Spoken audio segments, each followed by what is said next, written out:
அனைவருக்கும் வணக்கம். நான் உங்கள் நண்பன் செல்வகுமார் விஜயகுமார். நம்ம இப்போ எங்கே போயிட்டுருக்கோம்னா உத்தரகோசமங்கை மங்களநாத சுவாமி கோயில் அல்லது உத்தரகோசமங்கை மங்களநாத சுவாமி கோயில்னு சொல்லுவோம். அங்கே தான் நம்ம போயிட்டுருக்கோம். இது எங்கே இருக்குதுன்னு பார்த்தோம்னா ராமநாதபுரம் மாவட்டம். இன்னும் டீட்டெயில்டாக சொன்னால் மதுரை மண்டபம் சாலையிலேருந்து ராமநாதபுரத்துக்கு வந்து மேற்கே 10 கிலோமீட்டர் தூரத்துலையும் பரமக்குடியிலேருந்து கிழக்கே 32 கிலோமீட்டர் தூரத்துலையும் இது இருக்குது. இந்த உலகத்திலேயே முதலாக தோன்றிய கோயில் எது தெரியுமா? அது நம்ம இப்போ பார்த்துட்ருக்கோம்ல, இந்த திருக்கோயில் தாங்க. அது எப்படி சிறப்பு அப்படின்னா, இந்த நவகிரகம்லாம் நம்ம சொல்கிறோம்ல, இந்த நவகிரகம்ங்கிற ஒரு விஷயம் அறியப்படாத காலத்துக்கு முன்னாடியே வந்து சூரிய, சந்திரன், செவ்வாயை மட்டுமே வந்து கிரகங்களாக வச்சு இந்த கோயில் இருக்கும். இந்த கோயிலுக்குள்ளேயே நீங்கள் போய் சுற்றி பார்த்தீங்கன்னா இந்த 3 கிரகங்களை மட்டுமே வச்சு அடிப்படையாக வச்சு இந்த கோயில் இருக்கும். கோயிலுக்குள்ளே போனீங்கன்னு வச்சுக்கோங்களேன், இந்த மாதிரி ஒரு அமைப்புங்க. பார்க்குறதுக்கு அவ்வளோ அழகாக இருக்கும். நமக்கு வந்து ஒரு மாதிரி ரெஃப்ரெஷிங்காக இருக்கும். கோயிலில் வந்து நிறைய மக்கள் வந்துட்டு போவாங்க. இன்னொரு விஷயம் என்னென்னா, ராமநாதபுரம் மாவட்டத்தில் இந்த கோயிலுக்கு வந்து ரொம்பவே பிரசக்தி அதிகம். நிறைய பேர் வருவாங்க, அவ்வளோ மக்கள் வருவாங்க. அது போக இந்த உத்தரகோசமங்கை வந்து தற்காலத்தில் அறியப்பட்டாலும் இந்த தலத்தில் முழு பேர் வந்து திரு உத்தரகோசமங்கை அப்படி சொல்லுவாங்க. திருனா அழகு மற்றும் சிறந்த பொருள்னு சொல்லுவோம். உத்தரம்னா ரகசியம்னு சொல்லுவாங்க. கோசம்னா சொல்லுதல் என பொருள்படும். அதே தான் மங்கை என்பதுக்கு அம்பாலையும் குறிப்பாங்க. இது எல்லாமே சேர்ந்தால் தான் திரு உத்தரகோசமங்கைன்னு சொல்லுவாங்க. ஆக்சுவலாக நானும் என்னோட குடும்பத்தில் இருக்க எங்கள் அம்மாச்சி இருக்காங்க, எல்லாருமே சேர்ந்து நாங்கள் எல்லாருமே இந்த கோயிலுக்கு போவோம். ராமநாதபுரம் வந்துட்டும் கோயிலுக்கு போகாமல் போனால் அது நல்லா இருக்காது அப்படிங்கிறதுக்காக நாங்கள் கோயிலுக்கு போனோம். அது மட்டும் இல்லாமல் இதுக்கு வந்து நிறையா வந்து வரலாறுலாம் இருக்குது. எப்படி சொல்லணும்னா, ராவணனுக்கு வந்து கல்யாணம் ஆகணும் அப்படிங்கிறதுக்காக இந்த கோயிலுக்கு வந்தாங்க அப்படின்னு சொல்கிறாங்க. இதுலேருந்தே தெரியுது ராமாயணம் காலத்து அப்பயே வந்து இந்த கோயில் இருந்திருக்கு அப்படிங்கிற ஒரு விஷயமும். அதே மாதிரி ராவணனுக்கு வந்து கல்யாணம் ஆனதுக்கப்புறம் மண்டோதரி கூடயும் ஒரு புத்திர பாக்கியம் வரணுங்கிறக்காக இந்த கோயிலுக்கு வந்திருக்காரு அப்படி வந்து வரலாற்றெல்லாம் சொல்கிறாங்க. நீங்களே நல்லா பாருங்களேன். ஆக்சுவலாக நாங்கள் வந்த நேரத்தில் என்னன்னு தெரில, உள்ளக்கு அப்போ தான் வந்து இந்த இன்ஃப்ராஸ்ட்ரக்சர்லாம் வந்து ரினியூ பண்ணிருந்தாங்க. பெயிண்டிங்ஸ் ஒர்க்கு நல்லா வந்து பூச்சி வேலை அதெல்லாம் நடந்துட்டு இருந்தது. பார்க்குறதுக்கு அவ்வளோ அற்புதமாக இருந்தது, நல்லா இருந்ததுங்க. ஒரு மாதிரி நமக்கு ஒரு மாதிரி ரொம்ப காமாக ஒரு ஒரு ஒரு ஒரு ஃபீல், அந்த ஒரு ஃபீல் வந்து நீங்கள் அங்கே போனீங்கன்னா தான் அந்த ஒரு ஸ்பிரிச்சுவல் ஃபீல் வந்து வரும். அந்த அளவுக்கு வந்து சூப்பராக இருந்துச்சு. நமக்கே வந்து அடடா நல்லா இருக்கேடா அப்படிங்கிற மாதிரி இருக்கும். ஸோ இதை நம்ம பார்த்தோம்னா அப்படியே மெய்ஸ்லேருந்து போயிடுவோம். உள்ளக்க போய் நம்மளும் ஒவ்வொரு தடவையும் வந்து கோயிலுக்கு நம்ம எவ்வளோ கோயிலுக்கு போயிருக்கோம். ஆனால் எல்லா கோயிலையும் தவிர்த்து இந்த கோயிலில் அப்படி வந்து ஒரு டிஃப்ரெண்ட்டான ஒரு எக்ஸ்பீரியன்ஸ் வந்து உங்களுக்கு இருக்கும். அந்த மாதிரியான ஒரு டிஃப்ரெண்ட்டான கோயில் தான் இது. நிறைய வந்து உங்களுக்கு நிறைய கோயிலெலாம் பார்த்திங்கன்னா நிறைய அட்வர்டைஸ்மெண்ட்ஸ் இருக்கும். இந்த கோயிலெல்லாம் வந்து அப்படி இருக்கும், இந்த கோயிலில் இப்படி இருக்கும்னு சொல்லுவாங்க. ஆனால் இங்கெல்லாம் அப்படிலாம் கிடையவே கிடையாதுங்க. அந்த மாதிரியான ஒரு அழகான கோயில் தான். உள்ளக்க இருந்து நீங்கள் போனீங்கனாலே உங்களுக்கு வந்து ரொம்பவே வந்து ஒரு ஒரு ஒரு டிஃப்ரெண்ட்டான ஃபீல். நாங்கள் இங்கேருந்து வந்து ஒரு வீடியோ எடுத்து போடுவோம், நம்ம மக்கள் எல்லாருமே நம்ம சப்ஸ்கிரைபர்ஸ் எல்லாமே பார்க்கணுங்கிறக்காக தான் நான் எடுத்து போட்டேன். ஆனால் உள்ளக்க போயிட்டு அந்த சிவனை வந்து காமிக்க வேணாம் அப்படிங்கிறதுல என்னோட தீர்மானம்.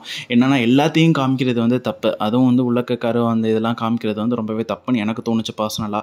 ஸோ அதனால தான் வந்து நான் இந்த இதை மட்டும் நம்ம காமிக்க வேணாம் அப்படிங்கிறக்காக தான் நான் வந்து விட்டுட்டேன்.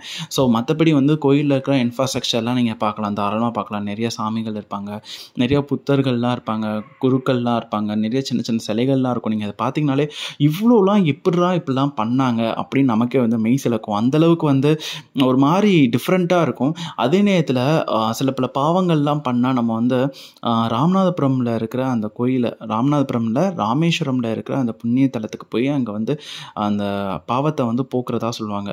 ஆனால் அந்த கோயிலுக்கு வர்றதுக்கு முன்னாடியே இந்த கோயில் தான் தோன்றியதுன்னு சொல்கிறாங்க. ஏன்னா அவங்க பாவத்தெல்லாம் அழிக்கிறதுக்காக ராவணனும் மண்டோதரியும் அவங்க பாவம் வந்து போகணும், எங்களுக்கு புத்திர பாக்கியம் வரணுங்கிறதுக்காக இந்த இடத்துக்கு வந்து பிரசக்தியாக வந்து வேண்டிட்டு போனாங்க. இதுலேருந்தே தெரியுது அப்படின்னா இந்த கோயில் தான் ஃபஸ்ட்டு வந்து தோன்றிருக்கு. இதனால தாங்க உலகத்திலே முதலாக தோன்ற கோயில் எதுன்னு நீங்கள் கூகுள் பண்ணாலுமே அது வந்து நமக்கு திரு உத்தரகோசமங்கையில் இருக்கிற இந்த கோயில் மட்டும்தான் வந்து நமக்கு வரும். இது பார்த்திங்கன்னா உள்ளக்க வந்து இன்ஃப்ராஸ்ட்ரக்சர் தான் எல்லாமே வந்து நார்மலாக இருக்கிற கோயிலை விட இது பார்க்குறதுக்கு உங்களுக்கு வந்து இன்ஃப்ராஸ்ட்ரக்சர் பார்க்கவே அவ்வளோ அழகாக இருக்கும். எங்கள் தாத்தா, அம்மாச்சி, என்னோடய தம்பி, அண்ணன் எல்லாருமே வந்து சேர்ந்து போனோம், ஃபேமிலியாக போனோம். ஒரு மாதிரி ஒரு டிஃப்ரெண்ட்டான ஃபீல், ரொம்பவே நல்லா இருந்துச்சு. எங்கள் கோயிலெலாம் பார்த்திங்கன்னா நமக்கு அந்த இன்ஃப்ராஸ்ட்ரக்சர்லாம் பார்த்திங்கன்னா நின்றுக்கிட்டே இருப்பீங்க உள்ளக்க. என்னடா இவன் இவ்வளோ எக்ஸாஜரேட் பண்ணி சொல்கிறான், நார்மலாக செல்வா ப்ரோ இப்படிலாம் வந்து கோயில் பற்றிலாம் சொல்ல மாட்டார், இது என்ன கோயில் பற்றிலாம் சொல்கிறார் நீங்கள் நினைக்கலாம். அப்படி நான் சொல்கிறேன்னா அந்தளவுக்கு இருக்குது அப்படிங்கிற விஷயத்த நீங்கள் தெரிஞ்சுக்கோங்க. அந்தளவுக்கு இருக்கும். உள்ளக்க கோயிலுக்குள்ளே போனோன்னா நமக்கு ஒரு வைப் வரும் தெரியுமா? நமக்கு அந்த உள்ளக்க கோயிலுக்குள்ளே போகணுன்னா அந்த திருநீரோட அரோமாவும் சரி, அந்த கோயிலுக்குள்ளே இருக்கிற அந்த விளக்கோட அரோமாவும் சரி, எல்லாம் சேர்ந்து வரும்ல, அந்த மாதிரி வந்து நல்லா இருந்துச்சு. ஈவன் இங்கே இன்ஃப்ராஸ்ட்ரக்சருக்குள்ளே அந்த பெயிண்டிங்ஸ் ஒர்க்கும் அந்த பூச்சி வேலை எல்லாம் அந்த கட்டெல்லாம் போட்டு வச்சு நடத்திட்டு இருக்காங்க. ஆனால் அப்படி இருந்துமே அதோட அரோமா வந்துச்சுன்னா பார்த்துக்கோங்க எப்படி இருந்ததுன்னா.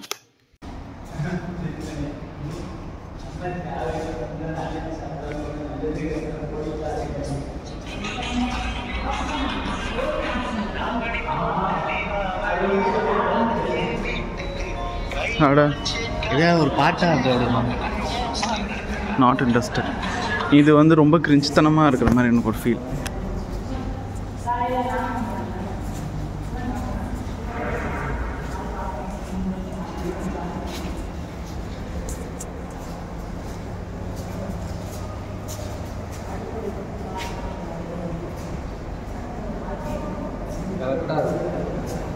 யார் இருந்து என்னது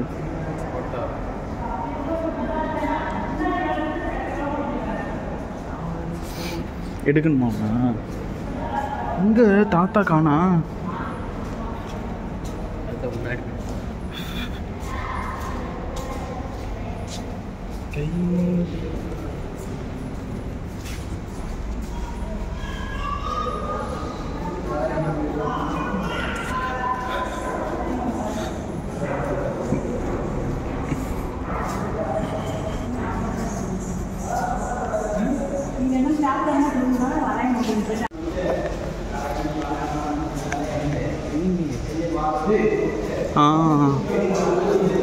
பெயிண்டிங்ஸு, ரெனோவேஷன்ஸு, ஒர்க் எல்லாம் இங்கே நடந்துகிட்ருக்கு இப்போது.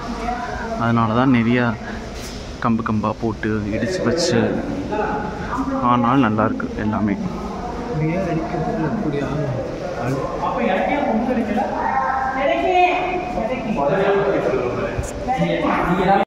இந்த மரங்கள் எல்லாம் பாருங்களேன், எவ்வளோ அழகாக இருக்குண்ணா. அங்கே வெளியில் என்னடா ஆகுவேன் அதுக்காக வீடியோ போகிறாங்கிறக்கா ரொம்ப எக்ஸ்ட்ரீமாக மரத்தெல்லாம் பார்த்து அழகாக இருக்குங்கிறானே. எல்லாம் இல்லாத இடத்துல யாருக்கு இங்கே இருக்குது அப்படின்னா பெருசாக இருக்குன்னா நல்லாயிருக்குங்க. ஆக்சுவலாக ஒரு மாதிரி டிஃப்ரெண்ட்டான ஃபீலுங்க. சொன்னால் புரியாது, நீங்கள் போய் பார்த்துட்டு அப்புறம் கமெண்ட் பண்ணுவீங்க பாருங்கள். செல்வா ப்ரோ நீங்கள் சொன்னதெல்லாம் கரெக்ட் தான் ப்ரோ, அங்கே போயிட்டு வந்ததுக்கப்புறம் தான் ஒரு மாதிரி டிஃப்ரெண்ட்டான ஃபீல் இருந்துச்சுன்னு.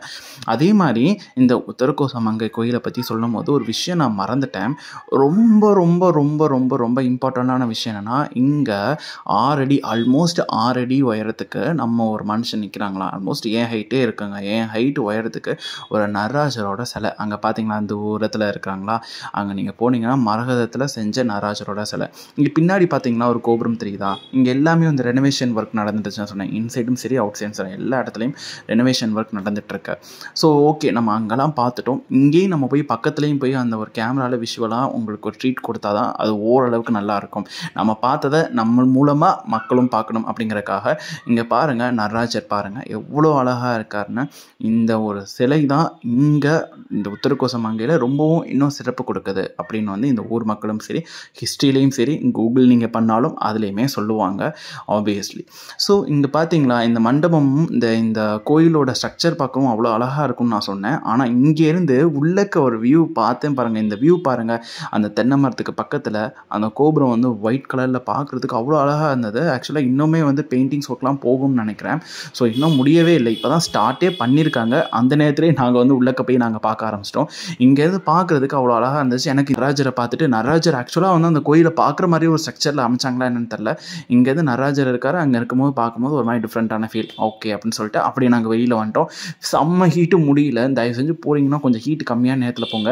இது வந்து வேறு யாரோ வீடியோ நீங்கள் எடுத்து போட்டிங்க ப்ரோ அப்படிலாம் நீங்கள் சொல்லக்கூடாதுங்கிறக்காக என் மூஞ்சியை நான் காமிச்சு ரெஜிஸ்டர் பண்ணுறேன். இந்த மாதிரி நிறைய சுவாரஸ்யமான வீடியோலாம் நான் போடுவேன், ஸ்பிரிச்சுவலாகவும் போடுவேன். இல்லை, எனக்கு இந்த விஷயத்தை நான் போடணும்னு எனக்கு தோணுச்சு, அதனால் போட்டேன். கண்டிப்பாக நம்ம சப்ஸ்கிரைப் பண்ணி, லைக் பண்ணி, ஃபாலோ பண்ணி எனக்கு சப்போர்ட் பண்ணுங்கள்.